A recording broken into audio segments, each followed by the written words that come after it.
Welcome to the 301 Colored Commentators, a monthly podcast series where two black men from the state of Maryland debate and give their hot takes on movies, professional wrestling, and TV shows. So have a listen, have a look-see, but nonetheless, enjoy. Okay, hey, welcome to the 301 Colored Commentators. We're back! Yeah, we back in the building, a series where we, two black men residing in the state of Maryland, dissect and discuss various aspects of entertainment, movies, music, TV shows, and old school pro wrestling. Tonight, we're going to start off by talking about the recently released Black Panther, Wakanda Forever, and then we're going to talk about the very first inaugural 1987 Survivor Series, and lastly, Season 1 of the HBO critically acclaimed series, True Detective. Yes, sir. What you been up to lately, fam? Anthony? Just keeping busy, man. Getting ready for the holiday season, even though I don't have real plans. But Me neither. yeah, it's been cool. Well, how was your Thanksgiving? That was good. Went to family's. One of my cousins was hosting, so we made it out there. It was cool. Lots of food, laughs. You know. Almost death. Yeah. And then, keeping up with the World Cup. I've been watching that as well. USA got knocked out today, didn't USA got knocked out today. Ghana got knocked out yesterday. So. Oh, word? Yeah. I didn't see that. We out, bro. So, but I'm still Team Africa. We still got Senegal in there, and I think we got Morocco in there. So we're still alive a little bit. Good. Yeah. Good. It's like the World Cup is like overtakes the NFL whenever it comes out. Biggest sport in the world. It's football, soccer. Football. Soccer. You guys can call it soccer, but it's football. But the dudes at the gas station at the Exxon of the street, they love their football. We do, man. Everyone that watches it respects. So my man Herb, I know me and him have been talking about it a lot. Brazil's still living and alive in there as always. So Mr. Voix. They got a shot. Argentina just won, so they moving in. So it's been very unpredictable. So it's wide open. So we'll see how it goes. A lot of controversy being hosted in Qatar. I don't know if you ever heard about that, but I mean, there's actually a documentary about it on Netflix, so you can check that out. But the tournament has been good, so that's what I've been watching. And then, doing the podcast stuff. Of course. Trying to live a little bit, keeping up with my man Naeem. So Love Without Borders. Our friend Naeem, our childhood high school friend, he was in that Bravo show, Love Without Borders. Or more accurately, you will all get to see him in the next episode on Monday. Or is it Monday? Wednesday. And we will feature him next season on this. Yeah, we'll have him here. Yeah, you will see the difference, the difference in our atmosphere and how different I am. Yeah, he's like family. I mean, just like Sai, we come up. Yeah, we're family. We're literally our families know each other and all that. So he's like family. So yeah, you'll see him on this. But in the meantime, you better tune into the show. It's quite entertaining. It's not just based on him. There are other couples in there, so it's fun all around the world. So I just can't wait to see him how he is on TV. Yeah, real talk. How about you though? What you been up to? Well, Thanksgiving, I managed to find 2 houses I can freeload at. My parents and my brother's house. Smart man. Freeload. They invited me. It's not freeloading. Besides, I brought some food too. Oh, word. Okay. Yeah. And also, getting myself back into the comic industry as well too, because I went to Baltimore Comic-Con. Oh shit, how was it? That was after a 7-year absence from any of the conventions. That was fun. Okay. It was fun, yeah. And like, people ask me, how can you be around them people in costumes and whatnot? Isn't that weird? No, it's not, because they play along with it. I saw a dude dressed up like the Black Panther, like T'Challa. Yeah. And he's up doing the Wakanda Forever with the claws. I even saw a dude dressed up like Homelander from The Boys. You know what he told me? What he said? After he took the picture, he just acted just like Homelander and said, "Remember, you people are the real heroes." He says that. I bet. I'm sure there was some dope cosplay out there too. Right? Oh, they had all this whole group of black folks, right? Black cosplay players. Oh, nice. They were all dressed up like X-Men, right? Okay. And they fought one, and they were all in a pose against like another dude who was dressed up like the Nimrod Sentinel. Yeah. I'm like, oh shit. I had to get that's dope. I gotta see the pictures later then. And of course, I was out there promoting us too. Yeah, 301 Colored Commentators. Love it. Every vendor I went to, every comic vendor, every podcast I went to, like, here's a flyer. Check us out. Check us out. Love it. Love to hear it. Y'all that watch and subscribe, circulate as well. We love word of mouth. Other viewers. Also, promotion. we also want your suggestions. If there are any like shows, movies, or wrestling events that you like were fond of in the past or fond of now that you want us to discuss, just throw it in the comments. Yeah, because we can't think of this shit by ourselves. Yeah, man. We're only limited, so you guys can, and we might not even have seen some of them. Yeah, but so you might get us to watch and then have our own opinions about it. Have a learning experience for us. Yeah, absolutely. So I mean, because up until like our very first episode, I had never seen you until he suggested we watch it. Yeah, and there's about to be another season. Number 4, yeah. Yeah. So. Yeah. And even True Detective, I never really watched. He's the one that put me on, even though I'd heard of it. So yeah, that's going to be a 4th season too. Yeah, I saw the trailer, not really the trailer, but the ad, like a promotion for it or whatever. Yeah, with Jodie Foster. Yeah. So, but yeah, that sounds pretty dope. I'm looking forward to see the pictures after this episode. So. Oh yes. From the Baltimore Comic-Con. So. Okay, got you. All right, shall we? Yes, sir. Okay, our first topic of the night is Black Panther, Wakanda Forever. Released in November 10th. It was written and directed once again by Ryan Coogler.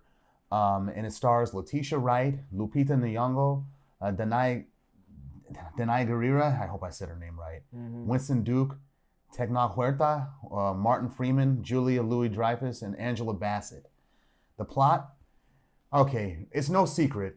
Chadwick Boseman is dead, and so is his character, T'Challa. Yes, sir. All right, and he's not in the film. They don't even digitally put him in the film, but he dies of an unknown illness, so his mother, Queen Ramonda, she takes over the throne.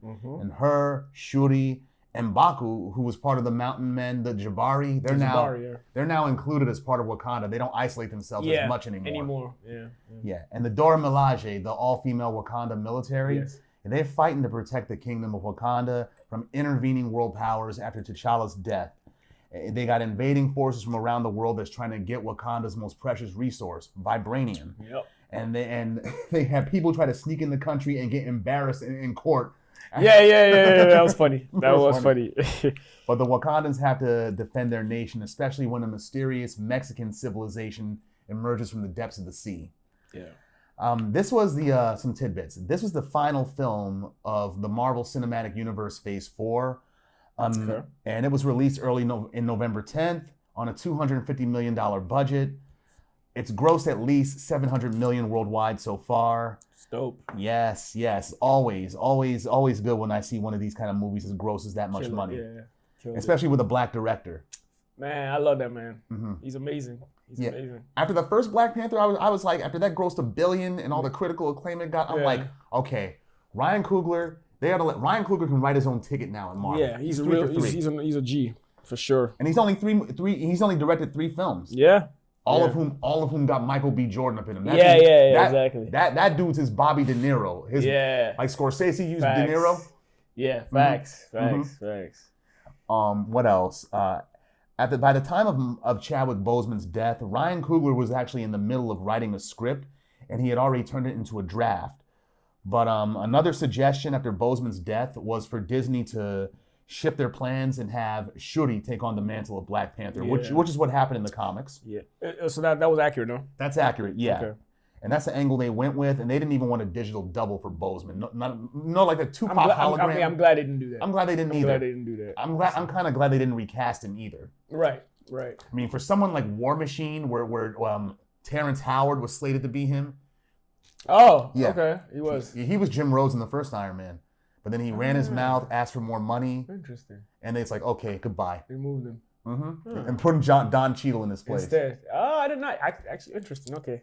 I'm like, dude, with an MCU film, it's like, there's a lot of controversy about the MCU studios and whatnot, but it's been shown, it's like, keep your mouth shut, you're going to get paid. Yeah, fair enough, right? but in all fairness, though, Terrence Howard was the first actor that was cast in the Iron Man film, and he suggested that they bring on Robert Downey Jr. Oh, he did? Yeah. Oh, okay. So him asking for more money is actually It's not so far-fetched. Not so far-fetched, yeah. Kind of makes sense a little bit. Yeah, the actions on both ends, they make a little sense. I guess it worked out, though. It worked out. Maybe not for him, but for the franchise of for the franchise of Iron Man and for the MCU now, because I now only see Don Cheadle as Jim Rhodes. Yeah, me too. I can't unsee that, you know. So. He's had it for so long now. Yeah. What else? According to Ryan Coogler, the original version of the script would have explored T'Challa dealing with coming back after Thanos' snap in Avengers Endgame. and grieving with the loss of time after being gone for 5 years.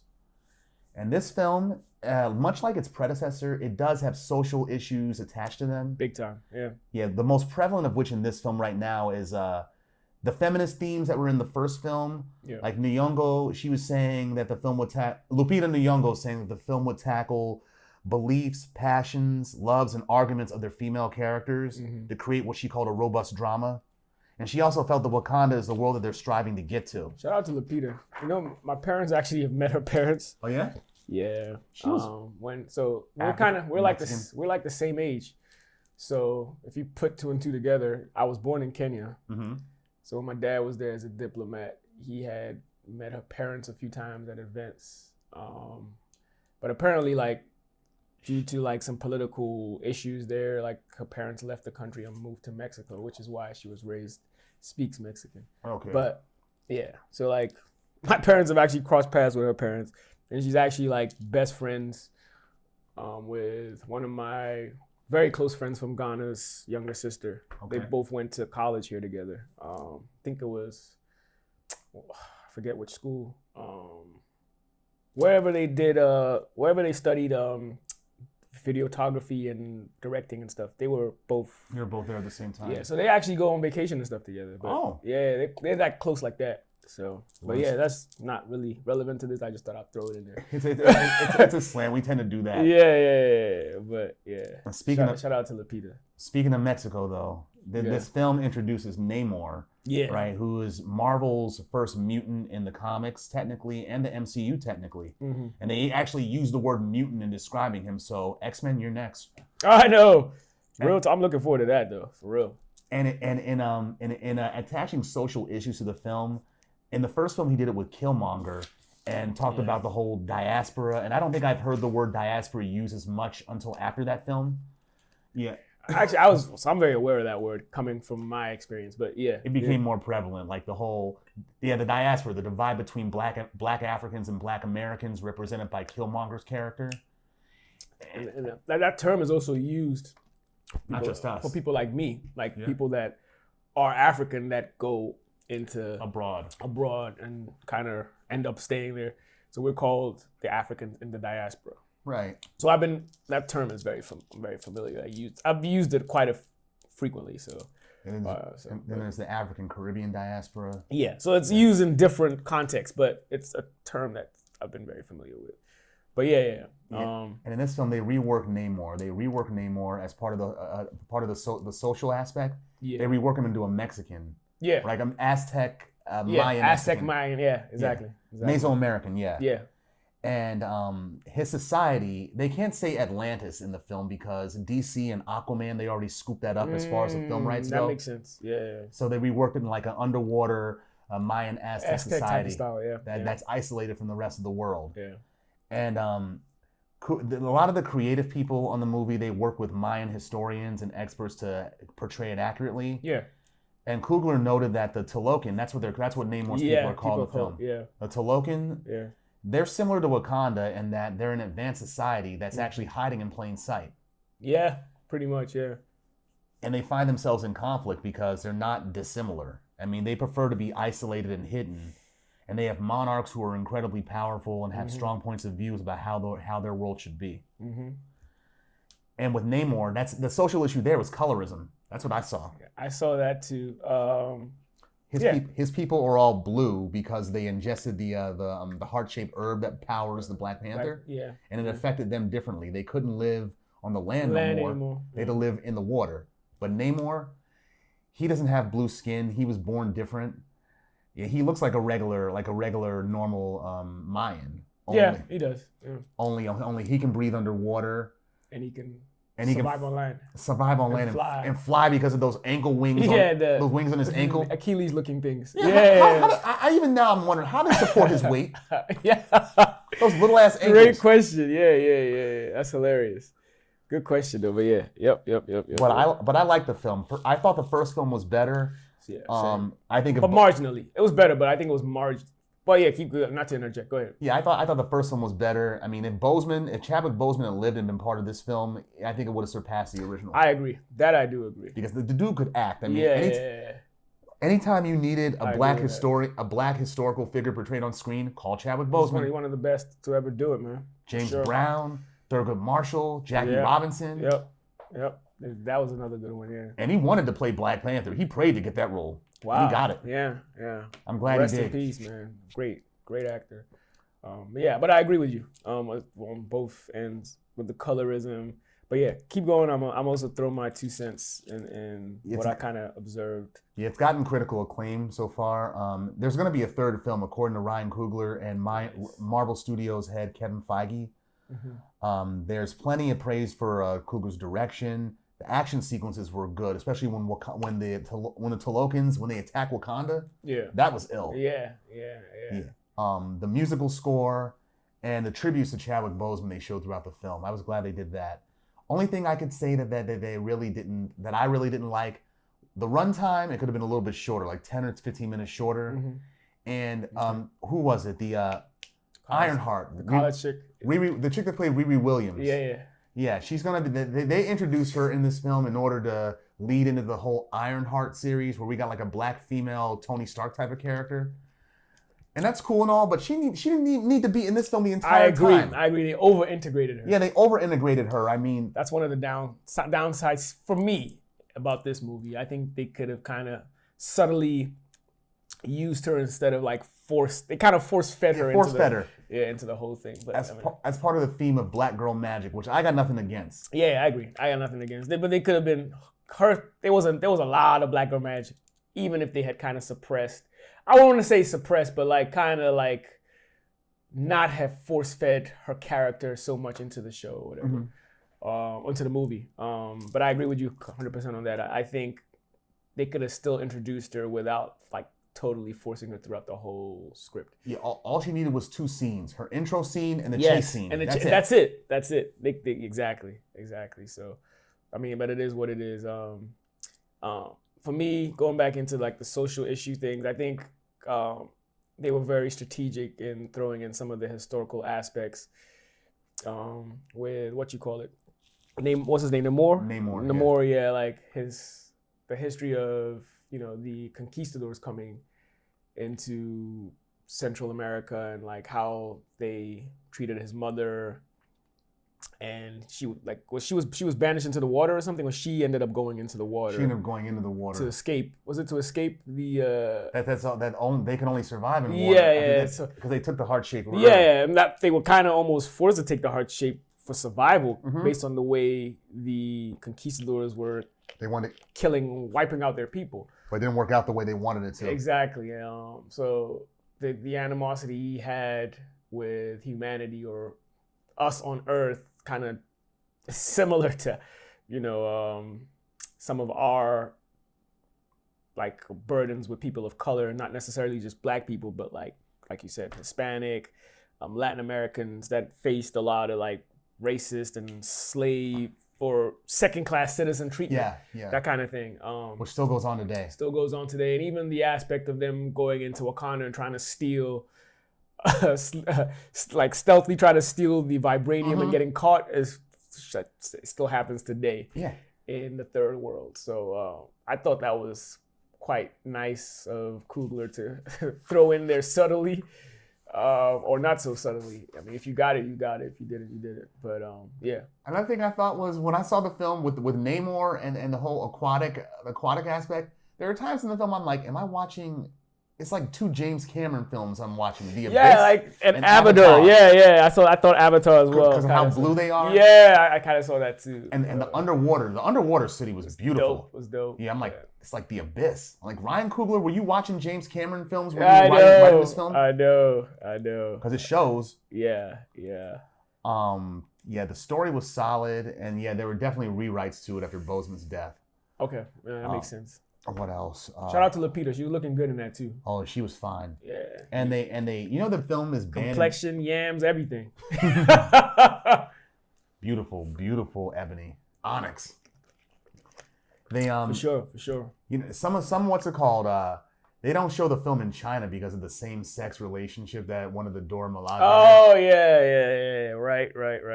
And some people think that the film is trying to be woke because of that. I'm like, they've done this in the MCU before with Eternals. They showed Fastos. I still haven't seen that, Oh, you haven't? Yeah, I haven't seen Eternals yet, but keep going. Yeah, they showed Fastos living in a same-sex interracial relationship in the suburbs. And was that aired in Japan? I'm sure they took that out too. Who knows? I don't know. Yeah. I don't know about that one, but I wouldn't put it past them. Yeah. And also, with this film right here, did you see The Woman King with Viola Davis? I did. You did? I did. Have you seen it? I have not seen it, but I've heard like that these two are like parallel to each other, sort of. I mean, at least in terms of visuals. Yeah, the exact visuals. The action. I actually think this one had better action scenes than the first. The first Panther? Yeah, I prefer the action scenes in this to the first one, but I thought the first one was still a better movie. But yeah, there are. I think the best part of Woman King was the action. Mm-hmm. The storyline for me was still a little historically inaccurate for me, and it was kind of, there were certain things about the movie that was just kind of like but visually, like you said, the action scenes were very parallel and great. That was cool as far as like woman empowerment and just kind of like just giving us a scope of how the Dahomey woman tribe or woman warriors back in the day, their war etiquette and like training work ethic and stuff was kind of implemented. You kind of get both of those vibes in both movies, so that was cool. But yeah, when you get a chance, you should watch it. I plan to. I wasn't the greatest fan. It was cool, but I wasn't the biggest fan of it, just because. And there's a reason why like Lupita turned it down. Like there's some people that turn down roles for that. For a reason, yeah. Yeah, for a reason. It's a little, but I get it. It's cool. But it was a cool movie. Okay. It's cool. Yeah. Another thing about Black Panther that they didn't need to do besides having Riri Williams in the film for so long. Yeah. Everett Ross, I get why he's in there. Their liaison in the CIA. Yeah, but kind of annoyed me too but yeah, keep going. But what's it called? Having Valentine Allegra de Fontaine, the chick from Seinfeld. Yeah. Having her in there and revealed to be his ex-wife. It's like, it's like bitch, stay in Falcon and the Winter Soldier where you belong. Yeah. Or go back or do a Seinfeld reunion or something. She was quite the annoying character in that. Or Veep, she was dope. Oh yeah, Veep. She was funny in there. She's funny in Veep. Yeah, she's funny in Veep for sure. Yeah, they just didn't have no real place. She has no real place in the movie other than to throw her weight around and saying, I'm the CIA director. Okay, lady. Right. And probably a lead-in for Thunderbolts as well, too. I know they want to do that. Oh, really? Yeah, Marvel's version of the Suicide Squad, basically. Okay. Bunch of criminals costumes. Like, oh, you want early parole? Do the government dirty work, nigga. When does that joint drop it?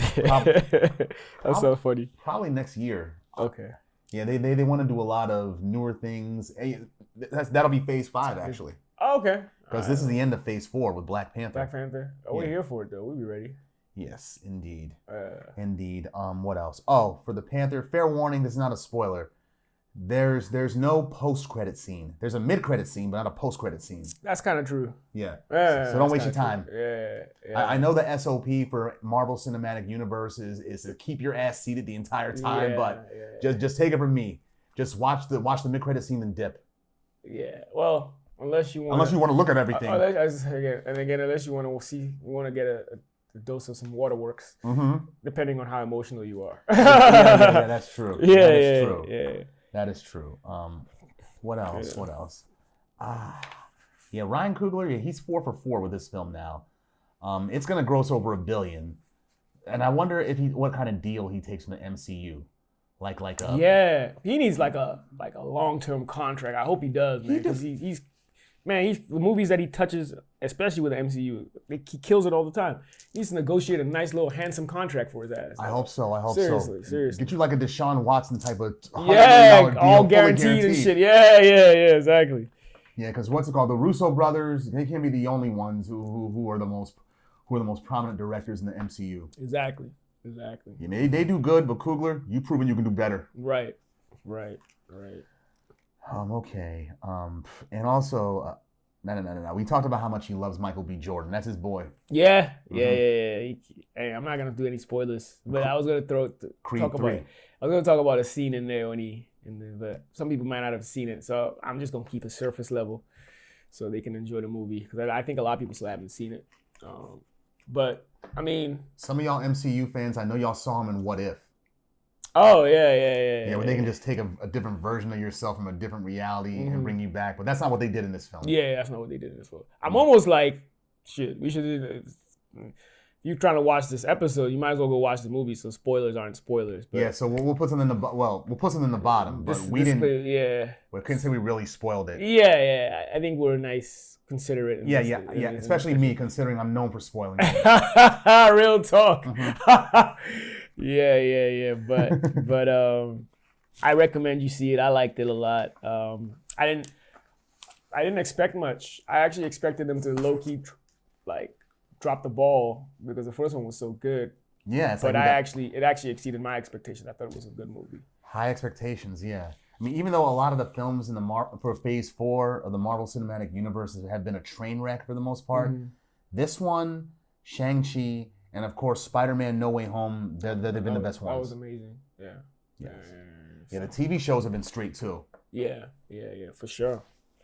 But now we got Phase 5 coming up in 2023, or did it recently start with that Guardians of the Galaxy holiday special? Either way. Oh yeah.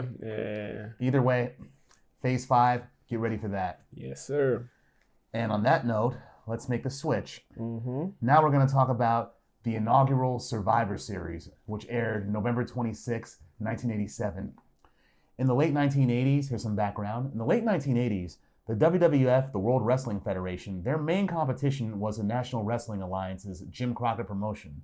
Mm-hmm. The WWF chairman, Vince McMahon, he countered Jim Crockett's successful Starrcade pay-per-view event, which aired in 1983, by creating WrestleMania, the inaugural event which aired in 1985. Mm-hmm. After the third WrestleMania event, which aired in March of 1987, which was the most successful professional wrestling pay-per-view event in history at that point, McMahon decided to up the ante and create Survivor Series in November, which aired the same day as Starrcade of '87.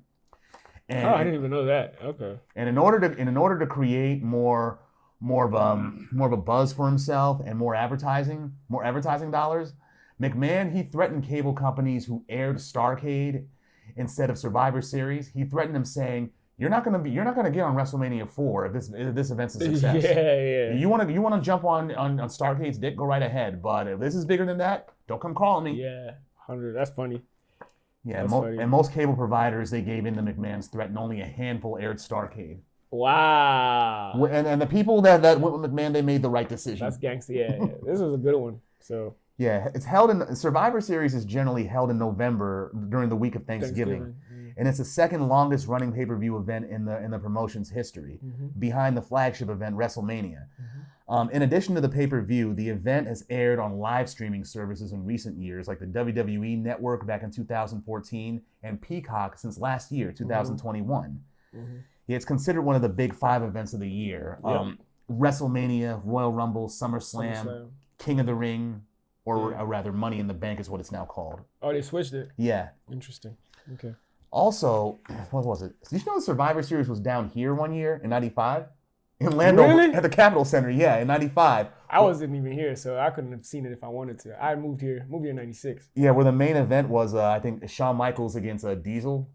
Yeah, it was down here. We were 7th grade at the time. Yeah, we would have been. Well, if I was here, yeah, but you guys were here. Yeah. Yeah, and then I didn't know that. Okay. Yeah. The Survivor Series, the format of Survivor Series is traditionally categorized as elimination matches, group elimination matches usually. The stipulations have been added to the matches, such as the member of the losing team being fired, but that's fake. It's part of the storyline. Only 3 Survivor Series events have not featured the main elimination match. The 1998 event, which had an elimination tournament for the vacant WWF Championship, which The Rock, he won in a fucked up reenactment of the Montreal screw job.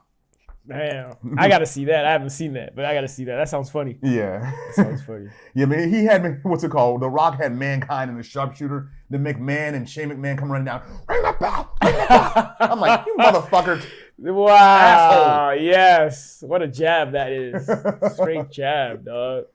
In the 2002 event, which saw the debut of the Elimination Chamber match, and the 2022 event, which had a War Games style of event, but men and female wrestlers could participate. Remember how War Games was, Fall Brawl in WCW? Like 2 steel cages? Yeah, steel cages, yeah. That's what that is. Yeah, I remember that. Yeah, it's always created to be the Thanksgiving tradition. Like the first 8 Survivor Series took place either on Thanksgiving Day or Thanksgiving Eve. Yeah. Yeah, since the 95 event, which was in the Capitol Center, that's been held on various Sundays before Thanksgiving. Okay. Yeah, as it's always the final pay-per-view event of the year, it's a chance for wrestlers to settle their feuds. Usually, yeah. That's usually the build-up of the teams. It's usually feud-related, yeah. Yeah, and the inaugural Survivor Series took place on November 26, 1987 at the Richfield Coliseum in Richfield Township, Cleveland, right? Ohio. Yeah. Small town, suburb of Cleveland. Farm country. Yeah. That Coliseum used to be next to a farm. That's what I heard. Mm-hmm. That's what I heard. But the event was lit, and the success of the event made it becoming an annual thing. Mm-hmm. Yeah, but for this inaugural one, he's seen it more than I have. This is my first time seeing it, actually. Yeah. Shout out to my late cousin who just passed away. You met him. Yeah, I think yes, I have. Back in like that 7 in 09, the time you came to my house with a backpack. 09. That was 09. Yeah. So, but yeah, he put me on this joint back in the day. I think I watched this. I didn't watch this in 87. I watched it like maybe 88 or 89. But since then, I've been watching it several times. But this was actually good. It was good. I think it's second to the second one as far as my favorite Survivor Series. 88 was my favorite one, and I think this is my next one. But this was good.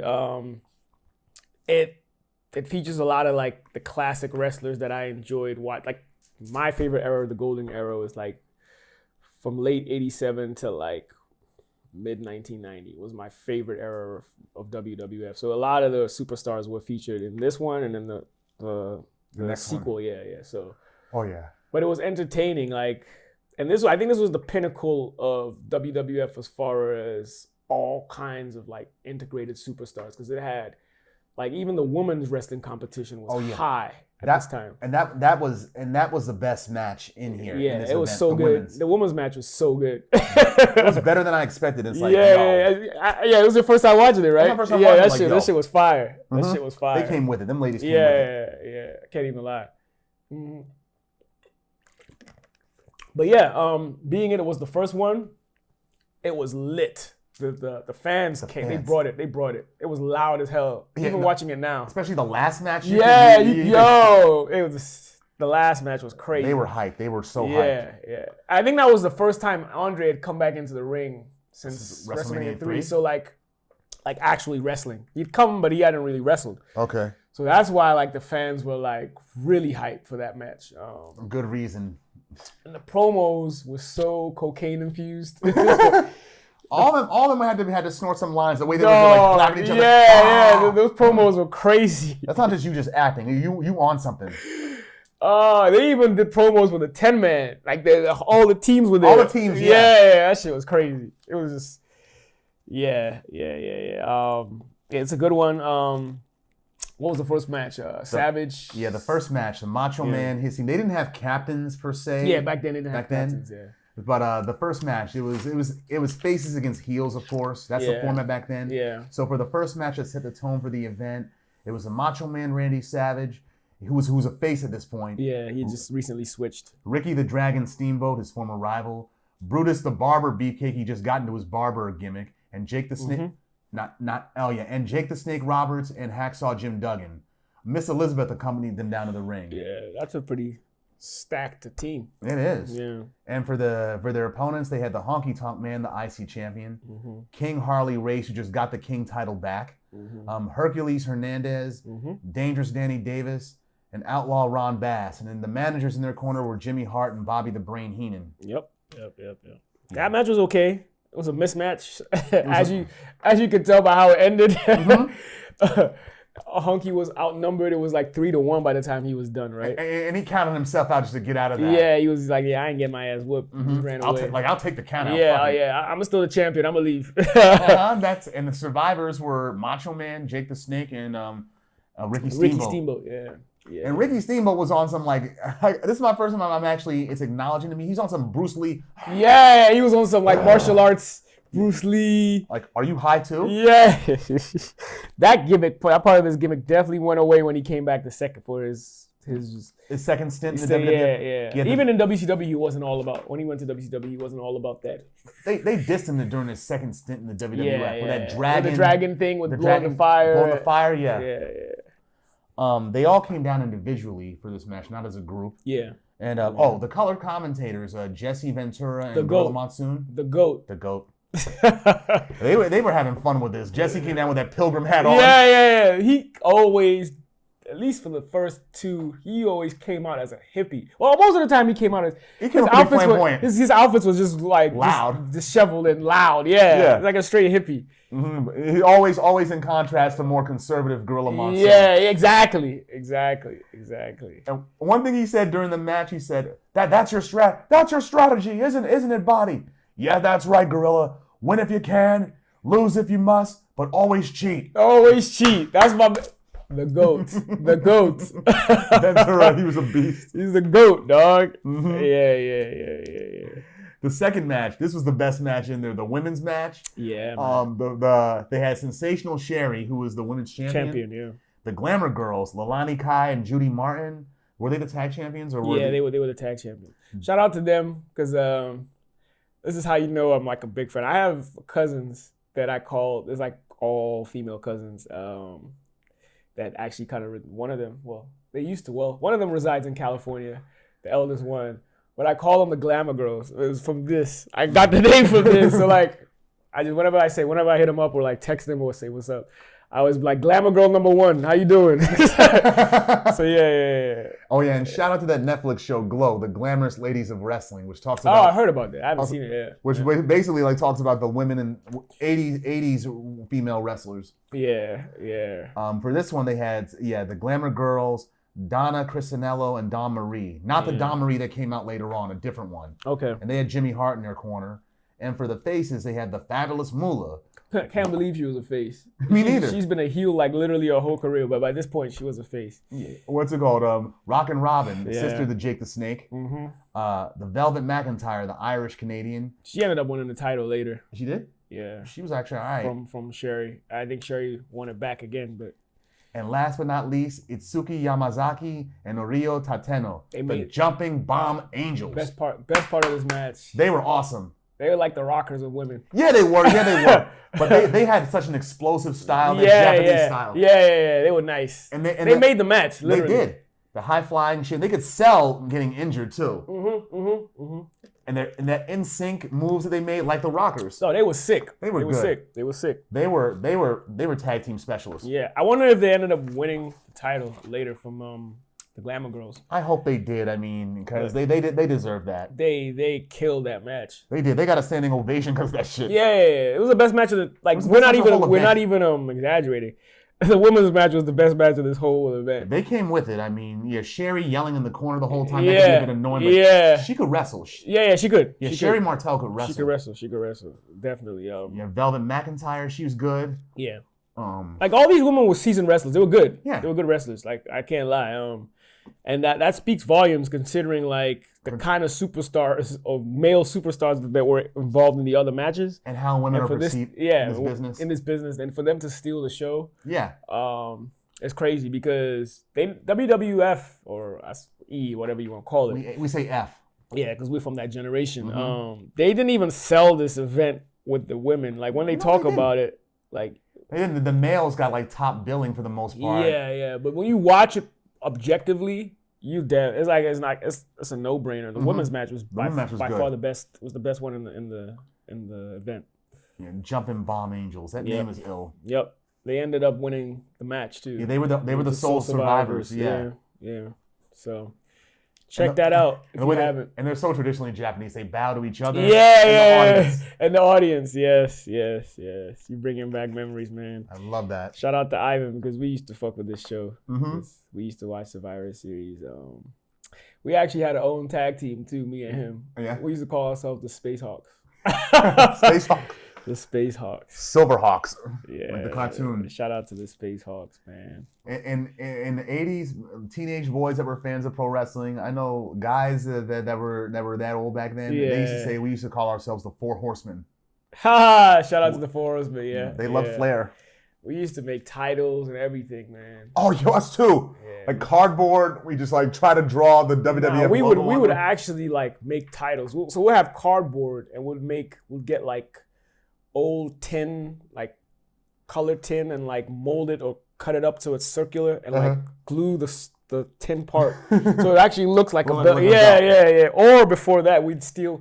Our parents, old school. The women had like very huge buckled belts. Yeah. So we used to take them joints and be like the one with the biggest gold buckle will be the wing eagle. Yeah. And then the other one that's more shiny would be the Intercontinental title. So we were really, really creative about that shit when we were kids, man. Yeah, kids can improv. Yeah. Okay, if you won't buy me the toy, I'll make the toy. Yeah. Back when every kid that watched wrestling wanted to be a wrestler. Oh yeah. Man. Oh yeah. Yeah. We didn't care. We knew it was fake. We knew it was fake. Yeah, but this shit was dope. Just entertaining. Yeah. It's male fantasy. Yeah, exactly.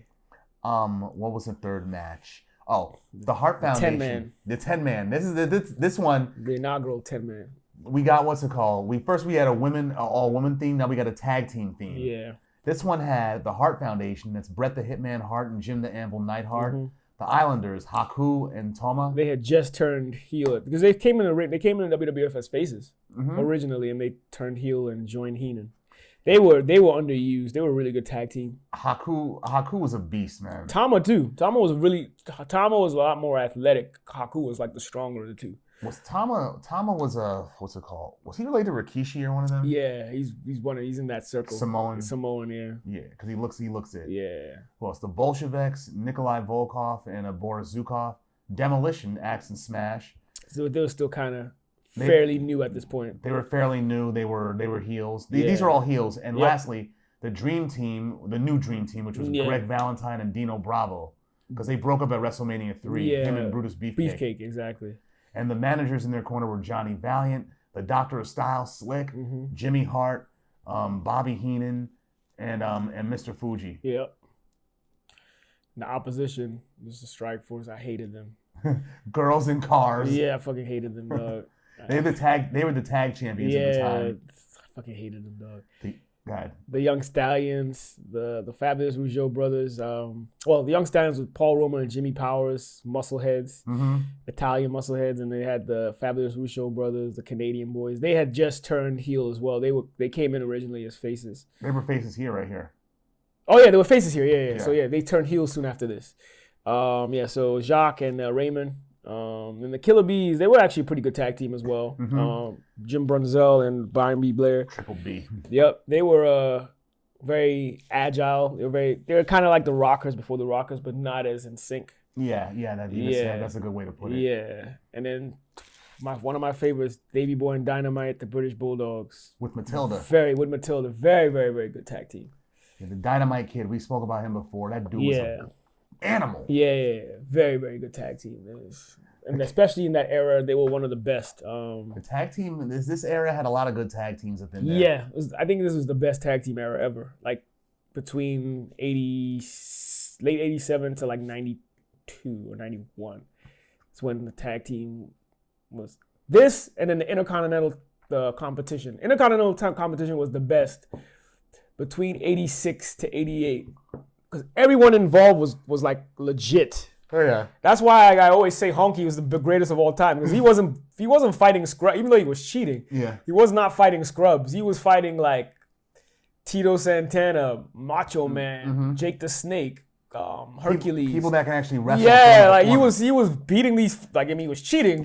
But he could actually. Yeah. So like. They weren't. Yeah. The other wrestlers, the faces, were not carrying the match. Right. Yeah. Right. So. Honky knew what he was doing. Yeah. Just like the Killer Bees knew what they were doing in this match. With cheating. the masks. Yeah. Using their masks to cheat. They had them luchador type masks. Yeah. It's like people say the faces never cheat. Yeah, but they cheated at this shit. They did. And my man Gorilla was pissed. No, Jesse was pissed pissed. And Gorilla's like, I didn't see nothing. Yeah, the Killer Bees and the Young Stallions, they were the survivors of this match. Yeah. The Young Stallions, I loved how built Paul Roma was. He was ripped. He was a musclehead, dog. He was big. And Pause. And Jim Powers, he was in The Wrestler with Mickey Rourke. Yeah. I even think Jim Powers was bigger than Roma. Roma was a better wrestler though, but Jim Powers was a little bigger, slightly bigger. The Young Stallions. Yeah. But Jim Powers phased out, and Roma continued. He did. Power and Glory. Power and Glory with Hercules, which I wasn't a fan of them like that, but I liked your finishing move was sick. They could have gone further. It's like they didn't even have no theme music. Power and Glory. They didn't. It was just walk to the ring. Walk to the ring with chains on and sunglasses. Yeah. But yeah, I fucked with the finishing move, the suplex and then the splash simultaneously. That was dope from the top rope. Yeah. Yeah. The most significant thing they did was keep the Legion of Doom from winning that tag team battle royal that would have sent face the Hearts at WrestleMania. That would have been a better match. That would have been, yeah. That would have been a better match if the Legion of Doom had faced the Hart Foundation. Yeah. I mean, they already helped them win against Demolition. Yeah, against Demolition. It was only right, that they would. They get the title. I mean, they get a shot at least. Yeah, they face off and stuff. But they got it at SummerSlam a year later. Yeah, they did. So. All right, and the final match, the main event, which was fucking lit. This was the one match I'd say Hogan did okay. This is the one main event Hogan match that I actually enjoyed. I usually don't enjoy Hogan's matches, but this one was good. They had Andre the Giant, the One Man Gang, King Kong Bundy, the Natural Butch Reed, and Ravishing Rick Rude. The team was lit. These heels. This is a good heel team. Yeah, it was a good team. Yeah.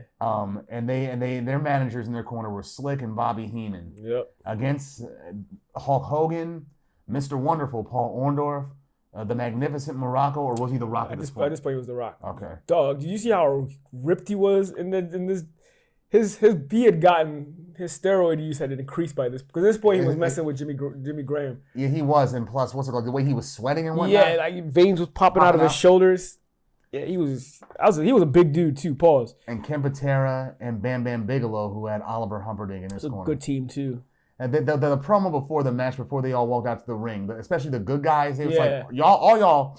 Yeah. Look how hungry they are. That's bad Hogan. They look I forget what he says. These guys are on top of the food chain. Look how hungry they are. This man, what's his face? Bam Bam is like, it's time to burn the building down. And Hogan just tackles him.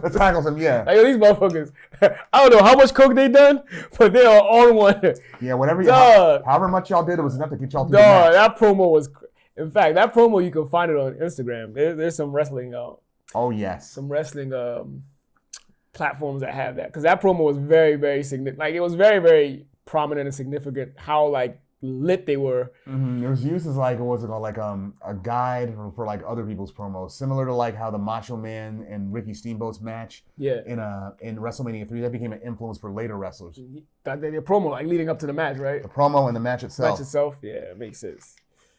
That was one of the greatest matches of all time, if not the greatest. Oh yeah. But this main event, like even the entrances were crazy. Like you could like some of the music, you could like. The fans were so loud that you could just tell it was being in that atmosphere was hella electric. Mm-hmm. Even like watching it now. You can just hear it. You're like, wow. You can barely hear the commentators. Like that's how loud it was. Like even what's his face, Gorilla was it Jesse? Jesse was like, I'm not even gonna attempt to talk at this point. Wait. Yeah, I'm gonna wait till this dies down before I can talk. But yeah, like the fans helped sell the entrance. Like you could tell it was a very anticipated match.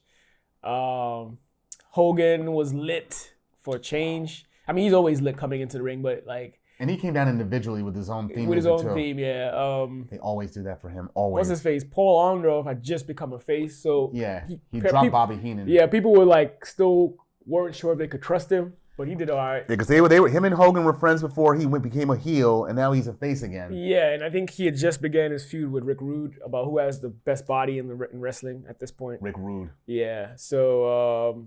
yeah, it was a great match. Even like the way it ended was dope. Just kind of Hogan ended up being a sore loser. A sore loser, yes, back. yes. Andre, you got yourself counted out, and the referee saying, "Get the fuck out of here! Just go back." Yeah, right. I was like, hell, you lose your title, yeah. Like you still got your title, man. They had to thread him. They had to thread his title before he ended up leaving. Yeah. He wasn't trying to leave. But I gotta give a special shout out to Bam Bam because he held his own, dog. Oh, Bam Bam was agile as a motherfucker. He held his own in that match. He's a big dude. Yeah, he's a big dude, but he could move. Come and get me. He could move, man. And he took out a few folks before he was finally done. Did he take out King Kong Bundy? Or? He took out, so it was the last 3 big men. He took 2 out of the 3 of them out, and so that's why Andre ended up just winning it. Him and King Kong, Jersey boys. Yeah, King Kong was eliminated. It was just Andre, right? Yeah, he was eliminated. But Bam Bam, the way he just kept moving out of the way. Yeah, Bam Bam. But he was like, by the time he got to Andre, he was out of gas. I'm like, and then now I see how you're so agile. Because remember the match he had against Lawrence Taylor? Yeah, him and then the Boss Man were some of the most agile big men. Yeah, they were very agile. Yeah. So, but that was a good match. Remember when the Boss Man, when he let Hogan suplex him off the top of the steel cage? Yeah, I do remember that. It was a good match. One of the better matches. Oh yeah. So, but yeah, I enjoyed this event a lot. Andre was the survivor. Yeah. Andre was the survivor. And Hogan had to come out of the ring and knock him out, then pose for a good 10 minutes. You know, in that era, Hogan, you could never end a pay-per-view without Hogan being involved somehow. So he came back to knock out Andre or whatever. And make it all about him. Yep. The reality is Andre was the survivor. Yes. So that's all that matters. I think it was I feel like that was the last match that acknowledged Andre as like the main heel.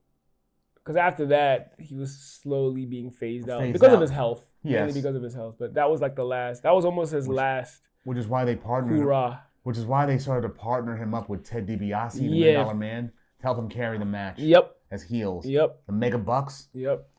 Yeah, because the aftermath of the Survivor Series 87 was that Andre and Hogan continued to feud over the WWF belt. Yep. And then the aforementioned Ted DiBiase, he was Hogan's primary challenger at the time, and he offered to buy the title from Hogan, who declined. Yeah. But then DiBiase allied with Andre. And paid the twins. Mm-hmm.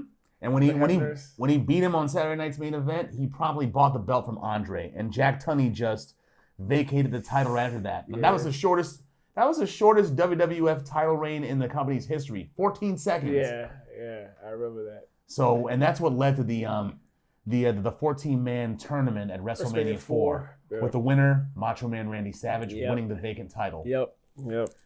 Speaking of Macho Man, he would still feud with the Honky Tonk Man for the next few months over the IC belt, but he was unsuccessful and just decided to drop the angle. Yeah. So, yeah, like I said, he was in the WrestleMania 4 where he beat Ted DiBiase for the vacant WWF belt. Yes. Meanwhile, Honky went on to go to a record-setting reign as IC champion, holding the belt for 454 consecutive days until SummerSlam, the inaugural SummerSlam 88. The GOAT. When he was beat by the Ultimate Warrior. In like 10 seconds or 15 or whatever. 30-something. But Honky is the greatest Intercontinental Champion of all time. Remember that. He is, dog. He is. I reiterate, the GOAT. Okay. All right. And Demolition, like you said, they just came in the WWF at the time. Yeah. They went on to replace the Hart Foundation as the top heel tag team in the WWF. Yep. Winning over fans with their charisma, power brawling style, and they ended up beating the tag team. Oh yeah, they literally bulldozed over every tag team that they went against. Heels and faces. Yeah, they literally destroyed everybody leading up to that match. They literally beat everybody. They literally beat the shit out of everybody that they put in front of them. But then they cheated to win that title, but still. They were just badass. Demolition were badass. There's no other way to put it. Which leads us to the Strike Force, because they had their feud with the Hart Foundation, but when that phased out, they just started fighting them in like a series of cage matches and like house shows, teaming up with the Macho Man. But like three-man tag matches and shit like that. But Demolition, they kept on dominating the tag team division until WrestleMania 4, where they finally got a tag team title shot against Strike Force and beat them for the belts, which led to a then record 478 days as tag team champions. Oh, they held it the longest, huh? They held it the longest until the New Day the New Day overtook their reign. But that's when I stopped watching wrestling. I don't even know who the New Day is. Fuck the New Day. I don't know who they are. I don't know who they are, dog. I just read about them, but I'm like, if I never watched you, you don't count. Yeah, exactly. I don't even know who that is, for real. Yeah, and like we said, the success of Survivor Series made it an annual event in November, Thanksgiving, or the week of Thanksgiving. Anything else you want to say about the event?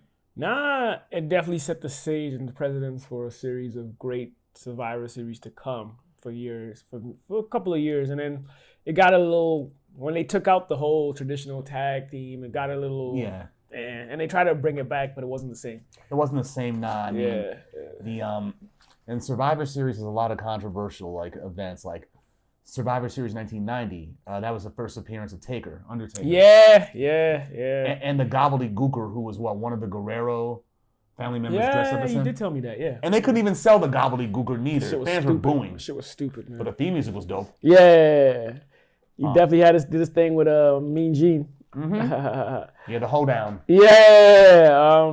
I think part of the reason why they went away from the elimination format. Yeah, it's because the whole angle of face versus heel was dying out. Yeah. And that's what made it so good. Like the tag teams, like the feuds, you know. And they started having main events too. Like in the year after Taker came in there, they had him wrestle Hogan for the WWF belt, which he won. I love that match. Thanks to Ric Flair. Thank you. Shout out to that match. Shout out to the Nature Boy too. And of course, you can't mention Survivor Series without mentioning the Montreal Screwjob. Yeah, that's a big one. One of the most memorable. Yeah. Most memorable too. Still talk about to this day. Still analyze up the ass. Facts. And it still epitomizes Vince McMahon as an asshole. Yes, that's no secret. He's a douche. But yeah. But the Here wrestlers talk about it to this day. Still give their take on it. The screw job. Yeah, and still have not softening up on McMahon. Like Jim Cornette, he will not soften up on that shit. Yeah, why should he, man? We all know what it is. Yeah, I know how he feels and how he feels about Russo and Ed Ferrara. Yeah, exactly. I mean, what did he say about? No, never mind. I would get the quote wrong. Oh, was it? No, anyway. He was taking a jab at Vince Russo. They hate each other. If that man was drowning, I'd toss that man a fucking barbell. Wow. It's country as hell, but that's also fucked up. Most of these wrestlers are Southern motherfuckers. Yeah, they are. And speaking of South, let's move on to our final topic. Yeah. Season 1 of the HBO series True Detective. Created by Nick Pizzolatto in 2014 for HBO, the show is a crime drama that's run for 3 seasons so far, with a 4th season slated to be airing in 2023. It's an anthology, and each season of True Detective has its own self-contained story, following a new set of characters and new settings. That was one of the things that Pizzolatto, why it became like attractive for film stars, because what was it? The anthology format, it required actors to commit to 1 season. So Pizzolatto, he wanted actors who normally stay away from TV shows. Yeah, so they would only have to commit just 1 season. Okay. Because of their schedules. Yeah, because of their schedules. Yeah, okay, that makes sense. Yeah, so the season 1 had Matthew McConaughey and Woody Harrelson were top billed. Yep. Michelle Monaghan, as well as Michael Potts and Tori Kittles. Constructed as a non-linear narrative, season 1 focuses on the Louisiana State Police detectives, Russ Cole, played by McConaughey, and Marty Hart, played by Harrelson. Yeah, they were investigating the death of a prostitute named Dora Lang in 1995. On some cult shit. And it skips up to 2002 and 2012, 3 different time periods. And during this time, they have to revisit the investigation along with several related unsolved crimes. But during that 17-year stretch, we see the murder mystery, Hart's infidelity regarding his marriage. Yeah. And Russ Cole, his struggles to cope with his troubled past. Yeah. And his scarred psyche. He's looks like he struggles with like addiction. He looks like it, yeah. I mean, he's an alcoholic. He is an alcoholic too, yeah. That's another thing with these noir detective shows. Yeah. They always got to make the detectives in there like hard drinkers. Yeah, they're either hard. Yeah. You're right. Yeah. And this season, the cinematography was beautiful, showing the marshlands of Louisiana and whatnot. Yeah, I agree. And I know how you're a fan of like photo shots and wide shots and whatnot. Yeah, I agree. It was one of the most standout parts of just watching it for the first time. I was like, wow, it's interesting. Yeah. The producer of the soundtrack, of T-Bone Burnett, he did a lot of the score in there and a lot of the music. I hear Tina Turner, I hear Black Angels, a lot of country stuff that I never heard before. Townes Van Zandt. Yeah. I looked a lot of the music in here. It made me download MP3s, put it on my iPod. Okay, when I first saw it. Yeah. And also, another format of the show was it only had one writer, the creator, Nick Pizzolatto. He wrote every episode for season 1. Okay. And Kari Joji Fukunaga, he directed every episode. Okay. Because episode 4, the tracking shot, when they go and invade the projects. The country shit. That 9-minute tracking shot. Yeah, I remember that episode. I do remember that episode. Yeah. They did that. It took 7 takes for them to get that shit right. Really? Yeah. I remember the dudes outside. They're like, what the fuck? They're getting ready to be like, yo, what the fuck are they doing here? They go in there, break into the house like some SWAT shit. Yeah. That was wild. Some rent-a-cop outfits. I'm like, those are not real cop uniforms. It made the kid go into the bathroom. Yeah, like stay in the don't move. Stay in the bathtub. Yeah. Because he knew some shit was gonna go down. Yeah. He didn't want the kid to get hurt. So it's probably the safest place for him. Yeah. But the way they got out of there though, it's like, and that was Tommy from Power. Ginger, the bald head dude with the beard. Oh shit. That was Joseph Sikora.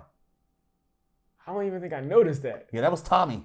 Because he shaved his head. I didn't catch that. And it had a different accent too, a Texas accent. Yeah. Oh shit! I gotta. Now that you say that, I gotta go back and check that episode out. That's wild. Yeah, man. Okay. They were originally gonna shoot in Arkansas, which is where the plot for season 3 takes place. Oh, okay. But Nick Pizzolatto, he chose to film in his home state, Louisiana, because of the state tax incentives and the landscape being different. What else? Yeah, the show was widely acclaimed when it came out back in 2014. It was strong drama, parodied, especially the interrogation scenes with McConaughey's long hair character. Long hair when he was, and with the Fu Manchu. Kind of had like a Fu Manchu when he had the long hair. Yeah, and motherfuckers like, all right, we're going to have to take a little beer run now, folks. Yeah. Why is it so important to you now? Thursday's one of my days off. And on my days off, I start drinking at noon. Yeah, bro. You don't get to interrupt that. Yeah. You just blew the dollar after. Exactly. Hilarious. Yeah, it was funny. Hilarious. They had some funny parts in there, despite it being very dark and very cerebral. Dark, yeah, exactly. It was nominated for several Emmys. It won the Emmy for Best Director, probably because of that tracking shot. Yeah, I guess so. Yeah. McConaughey and Harrelson, they were both nominated for Best Actor. They didn't win. Bryan Cranston beat them for Breaking Bad. Oh, I guess for sure. He always wins. He won 3 times in a row. That fool. Sure. That show is just some parallel. But yeah, keep going. And for McConaughey, this show was part of the 2014 resurgence of his career. He had Dallas Buyers Club. Yeah, that's a great movie. Which he won the Oscar for. It's a great movie. This and Interstellar with Christopher Nolan, also that's a great movie. Yeah, that's a good movie too. Best sci-fi shit I ever seen. I gotta rewatch that. After you told me that last, I was like, you know what? I liked it, but let me rewatch it and I'll keep going. I'll give you my 2. Well, we might even cover that. We'll see. Yeah, we might. Yeah. And a lot of the themes in the show that they cover are like Russ Cole's, his philosophical pessimism, the way women are portrayed in the show. Yeah. That's what we're talking about. Masculinity. Big time. Christianity. Christianity is also a big part in that. Yeah, absolutely. And even the subject matter might be too much for some people, like cult and child abuse. Yeah, it's definitely a lot of cult scenes. Well, cult. What's the word? That voodoo, that Corriere de Mardi Gras, that rural Mardi Gras, right? With it's masks. Very Louisiana affiliated, or stereotype, with like the cult masks, even like voodoo, even like the way the victim was found. Yeah, in like a prayer position. Yeah, it was like Anglo-Christian mixed with like cult, voodoo type of, like pagan type of. Yeah, it was just weird. It's just weird, but I mean, a lot of that is typical stereotypes of what you get about Louisiana. A lot like with a lot of like the black, I guess you can call it black magic. Black magic mixed with Christianity, mixed with just a lot of weird bodies go missing, found in a swamp type of shit. Yeah, a lot of that theme is kind of prevalent in the investigation and shit, alongside a lot of like the heavy down south country, like bubblefuck country, and taking advantage of like a country, like rural areas. Like you saw in the show, like all those schools that were set up in rural communities. They were there for a reason. Like what's it called? Isolated, and besides, all those kids in that community, they what they say? They said, on paper, they said the reason why they set up those schools in rural communities, those Christian schools, was because the dropout rate in those communities were so high since they had to be bused an hour or more to the nearest public school. Wow. Yeah. Yeah, a lot. Dirty South for you, bro. Dirty South. It's different. Yeah, McConaughey and Harrelson, they have good chemistry together. The way they argue back and forth, and Harrelson being the more social but deadpan snarker. Yeah. The dry humored one. And Russ is dry humor too, but it's like bone dry as a martini. Bone dry. No, you're right. Like he's like when they went to go to that trailer park bunny ranch, and where Lily Simmons was there, the chick from Power. Oh yeah. In the '95 scene, he's like, "The hell is this? Some kind of hillbilly?" Yeah. Hey, what are you trying to say here? We're actually legal. Right. That's the sheriff's department. Relax. I got nothing against hillbillies. Exactly. And Harrelson's character. Wow. Harrelson's character is such a problem with infidelity. It's like, why are you out? That's my favorite part of the show. Like the character development of the two detectives.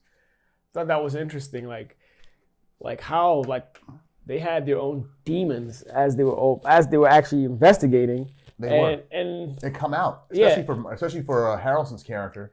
And like they literally somewhat had to bend the law to get shit. Like they did. They had to go around the book sometimes, which is I guess is very typical. Very in typical law enforcement investigation.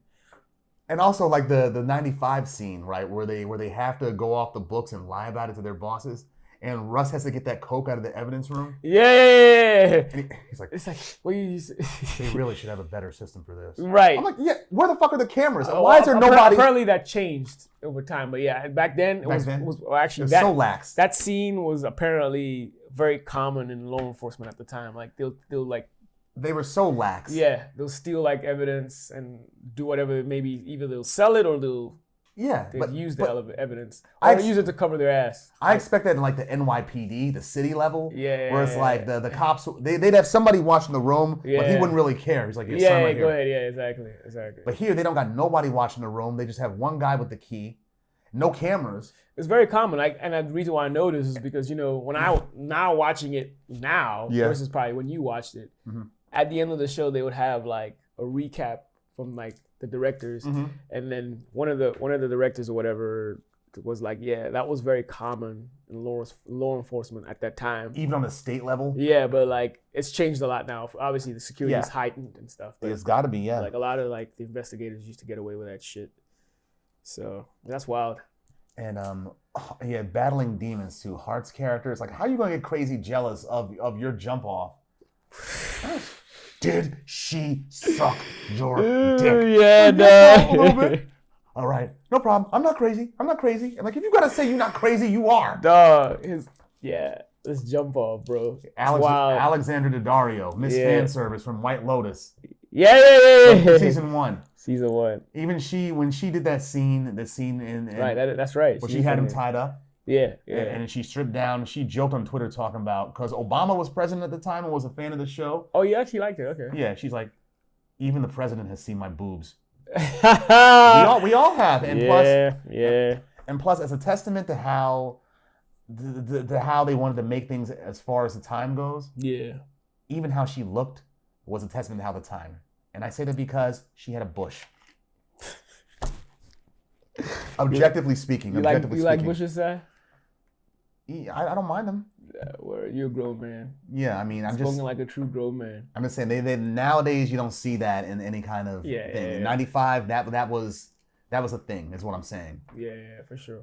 And a lot, they showed in the strip club too. They played KRS-One and Jizza. Oh yeah. I forgot about that. Illegal business, control America. I forgot about that shit. And that was the bartender that he was talking to, Harrelson, Yeah, that was the yeah. director. Oh, really? That was the creator. That was Nick Pizzolatto. Oh, I didn't know that. Okay. I didn't know either. I didn't know what he looked like until Yeah, he made his little cameo in that joint. the Hitchcock cameo. Yeah. Yeah. Okay. And they did a lot of visuals, like the spiral thing that was a symbol of the cult. They showed that in Yeah. various things. Yeah. What else? Okay, 95. His daughters. That's crazy. Keep going. Yeah. They keep learning about sex, and they try to suppress it. Really. Yeah. Like they made her upset because she was drawing pictures depicting men and women in various states of undress. Yes. I'm like, shit was kind of cringy. It's kind of cringy, yeah. And what else? What was it? Like that whole, especially when he was talking about his daughters. Throughout the show, and how he tries to rationalize having an affair. A man needs to decompress before he goes home. I've heard that from a lot of married men before. I have too, actually. I'm like, I'm not condoning it, but it's like, it just feels like a bullshit rationalization. I'm not married. It kind of is. I can't. I guess I can't speak on, but like just outside the box, it's an excuse. It's an excuse. It just sounds like a major excuse. Yeah. One that the wife, Maggie, which wasn't buying. Considering, like, you got a good woman at home. You don't need to be with Alex Daddario or what's her face, Lily Simmons. They're fine as fuck though. So she rode him though. She was trying to break the bed. That girl. She definitely rode him. And she rode him like she was about to hit that Kentucky Derby, dog. And she that whole scene it's like the dichotomy, the Christian dichotomy, like when she's talking with him at night. It's like, these are not flaws. The universe forgives. I'm like, this is going to be a sex scene, isn't it? Would you like some bourbon? And then the next scene, it cuts to her house. You know, she's right in my bed, dog. Well, before that, it closes up to like some sculpture she had on her nightstand as we hear her moaning. Yeah, moaning, dog. An angel and a Satan. Yeah. Angel on your shoulder, right, Satan on his shoulder. Right. Nice symbolism. Funny as shit. Mm-hmm. And the reason he did that for is because he felt emasculated. The scene right before that, where he's out shopping, buying condoms. Buying tampons. Yeah. And he had been sober for a good 8 years at that point. Hadn't had no stitch of pussy. Outside stitch. No, I know what you mean, bro. It's funny as shit, though. Yeah. Interesting. And Russ, McConaughey's character, being a good interrogation room man, able to get a confession out of anybody. Anyone. It's nice with it. You see that how he was with that girl? Sure. In episode number 6. The marshland Medea. He's like, the newspapers are going to be tough on you. Okay. Yeah. Said if you get the opportunity, you should kill yourself. Yeah. What? I'm like, damn, that's cold. It's wild. I'm like, you're right. It's wild, but you're right, but yeah, that's... It's wild, bro. It's wild to hear somebody say that. And Marty, and when his wife finds out again, did you see that? Oh yeah, she was mad as shit. Was that the one when she was mad as shit? Or was that was the first time? The first time when she left like the suitcases outside. Oh yeah, The second time in 2002. Oh, what she did then? Oh my God. Remind me. Okay, not only the first thing she did was she goes to a bar in a red dress and some red come fuck me pump heels on. And wow, why do I don't remember that very well? Maybe I was multitasking when that part came. But keep going. She tries to go to a bar to have her own affair, but nothing happens. But what she does instead, Russ gets suspended for trying to reinvestigate the Carcosa murders. And he gets suspended, so he goes home. He's drinking, and Maggie comes over, pretends to be sad and whatnot, takes advantage of him, so he fucks her. And he's like, when he realizes what happens, like, what the fuck are you doing? I'm sorry, but thank you, because now Marty will have to leave. He can't live with this. I'm like, what the fuck? You just used him. I was definitely multitasking when this happened. I missed that. I gotta go back and watch that part. I'm like, lady, you took advantage. He actually considers you a friend. He likes you as a person. And you felt you had to do this to get rid of your husband? That's straight grimy, but damn. And that's what fucked up their partnership for the next 10 years. Oh, that's why they were... Okay, that's why they were beefing for 10 years straight. Why they no longer cops, because of that. Wow. Yeah, man. Wow.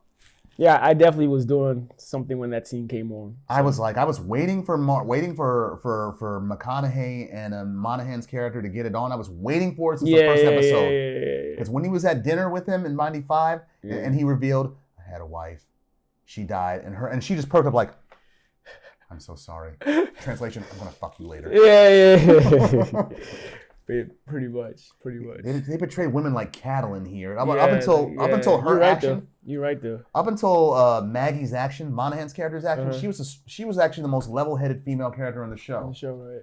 Yeah, Yeah. You're right. Actually, all the other ones, most of the other ones just served as like sex object purposes. Yeah. Basically, Mm-hmm. basically, you're right. Like the pieces of meat and shit.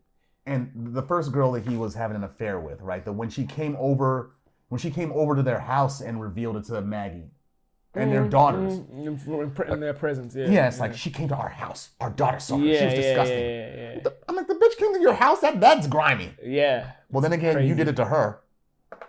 Yeah. And assaulted her boyfriend and damaged some property. Yeah. That's true. But very true. Y'all both are some grimy people. I'm like, bitch, you knew he was married before that, and you mad when he calls you a whore?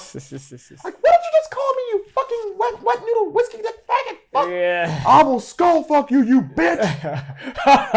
He said that shit was soul. He meant that shit. With soul, dog. I will skull fuck you, you bitch. Oh man, Dirty South. Dirty South, yeah. Yeah, y'all really feel me. East Coast feel me. Good Louisiana. shit. Yeah, cash money, no limit. Cash money. Yeah, and no limit. Still. What else happened in this show? There's a lot of Louisiana culture that they take. They wanted to make it as authentic as possible for the time periods and the location. They even have like going out to like hoedown cowboy like drinking, dancing in areas. Like square dancing, yeah. Even the the beer that Russ was drinking, Lone Star, those great big ass cans, are those even real? That's a good question. I don't know. I couldn't tell you. I've never had one. I never seen one. Never seen one. So I haven't been to Louisiana, but I'm definitely gonna go soon. And Russ, he was from Texas. Oh, yeah. definitely gotta go soon. I do want to try Louisiana cuisine, actual authentic Louisiana cuisine. Did you go to the joint in Silver Spring recently again? Miss Toya's, the Creole joint? because it's influence. It's Louisiana influence. I'm going there. I heard the food is good though. Oh, it's good. I'm going there tomorrow with a friend actually. Oh, cool. Yeah, that's Miss Toya's, a Creole restaurant in downtown Silver Spring, Maryland. Yeah. Black owned, authentically Creole, man. I had some crab stuffed salmon. That shit was a bomb. I haven't been. I've seen it. I've been around. I haven't gone there to eat yet though. So I will in the near future for sure. Yeah, but True Detective, yo, that's one of my favorite shows, especially season 1. Yeah. It was good though. The replay value, the cerebral, it makes you think. Yeah. I mean, it's definitely dark and pessimistic. Very dark, but yeah. Yeah, it definitely has the cerebral aspect that offsets it. Yeah. And it's something that they continued in later seasons, 2 and 3. True. So I just did season 1, so yeah, I gotta do it. Yeah, it's an anthology series, a murder mystery. I'm always interested to see. Are the same characters repeated? It's an anthology. So completely different. Completely different, yeah, completely different. Setting, characters, hell, even the theme music is different. Okay. Yeah. Okay. But Nick Pizzolatto, he still writes everything, except for season 3. He shared writing duties with somebody, and seasons 2 and 3 they didn't have like it wasn't mono-directional. They didn't have the same director. So they don't even introduce, even as an anthology, they don't introduce any of the characters back even subtly at all. Well, in season 3 they did do a callback to season 1. Which kind of shows that this is all within the same shared universe, but they're just different locations. Okay, that's fair. But the characters never interact. Okay. Yeah, Mahershala, his character, he's aware of Marty of Heart and Coal. Oh, I see. But never interacts. Never interacts with him. Okay. Cool, man. Yeah, so I'm looking forward to season 4. That'll be female detectives, Jodie Foster, and it'll take place in Alaska. I haven't seen her in a while. So it should be interesting. Jodie Foster. She's a legend. Elysium, that's the last thing I remember seeing her in. Oh, yeah. With Matt Damon. Yeah. With that space stations for the rich. Yeah. It was beautiful, visually beautiful. I liked it. Yeah. What else? TV shows. I'm looking forward to other TV shows that might be coming out later on. BMF, yeah. The actual season 2 for BMF. Yeah, I'm about halfway done with the documentary. Well, the documentary, I'm up to date, I think now. But I'm up to date. I'm halfway done with Power, Raising Kanan. Book 3. Little bit over. Okay. Halfway. So it's good though. I like this season better than season one. Me too. It's good. It's good. Yeah, the I don't find no anachronisms in Power season 3 because it takes place in the 90s. Yeah. So I'm looking at it like, okay, all y'all are dressed baggy pretty much, and the cars they look right. They look right. Yeah. Yeah. They do look right. The music is right too. Yeah. Yeah. So. I'm waiting to see like a cross colors hoodie on there too. Word. Shout out to my man Joseph Badman them. Oh, Joey Badass. I've been a fan since he was like 16. So before the dollars, yeah. I got a fan. I've been a fan of him then. He can act. For me, I was a fan of him from the mixtape 1999. Oh yeah. That's when I got put on, and I've been a fan since. He can spit. He's good. Yeah. And this show was what introduced me to his acting skills. Now he's in commercials and shit. So I like him as Neek. I like him as Neek. Yeah, he's a good actor. Yo. Especially the season finale of this past season. How he was in that. Like, okay, I fucks with you now. I'm almost there, so I'll see how that goes. Like I fucks with you now. Yeah. Shout out to my man. Definitely a Brooklyn rapper. He can spit. Brooklyn boys. They never. Brooklyn fail. MCs. They never disappoint. They never fail, man. So word. Yeah, Brooklyn man. rappers: Hove, Biggie, Kane, Pete Nice, Fab, MCA. Yeah. Sean Price. Fab's from Brooklyn. Fab's from Brooklyn. Yeah. Yeah. Fab. Fabulous. He rhymed. Mine have been swallowed with Heineken bottles. Yeah, he's a good. He doesn't get enough credit. He's one of the best multi-syllable rhymers Absolutely. Out there. Nice with the punchlines. Punchlines, yeah. Good setups. Yeah. So at first I thought he was a monotone dude, but then I started listening to him like, this dude is slick. Nah, yeah, he's nice, man. He's nice. Yeah, man. But yeah, any things to conclude this show? If y'all watch this, season 1 was the best one, followed by season 3. Season 2, it got a lot of criticism for good reason, and I was one of those critics about it too. I was like, "What is this? I can't follow this." But then, one day in 2015, I stayed at home and decided to binge watch season 2, and I'm like, "It's decent, huh?" It's decent. Okay, I can follow it now. It just has too much going on and too many characters compared to the other seasons. Okay. Yeah, but fair enough. Other than that, it's True Detective is a solid series. I'm looking forward to season 4. Yeah, but anyway, going forward, we're gonna take a little break.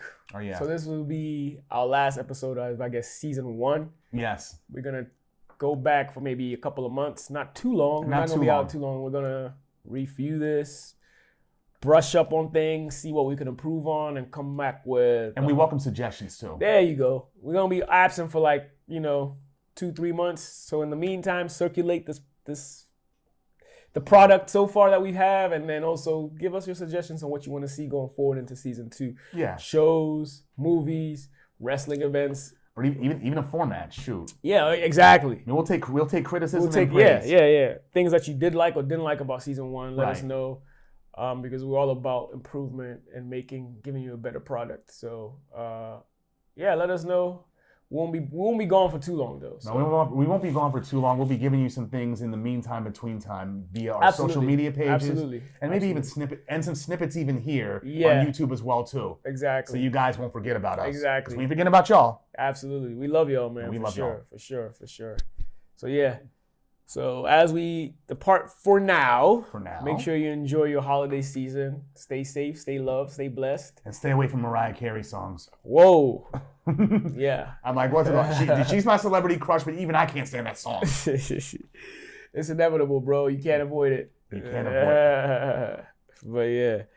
Anyway, thank you guys for watching yet again. Thank you, people. We appreciate you. And hope you enjoyed this show. All right. We'll hear from you soon, and you hear from us soon. Signing out. Always. And we will see you in the future. Peace.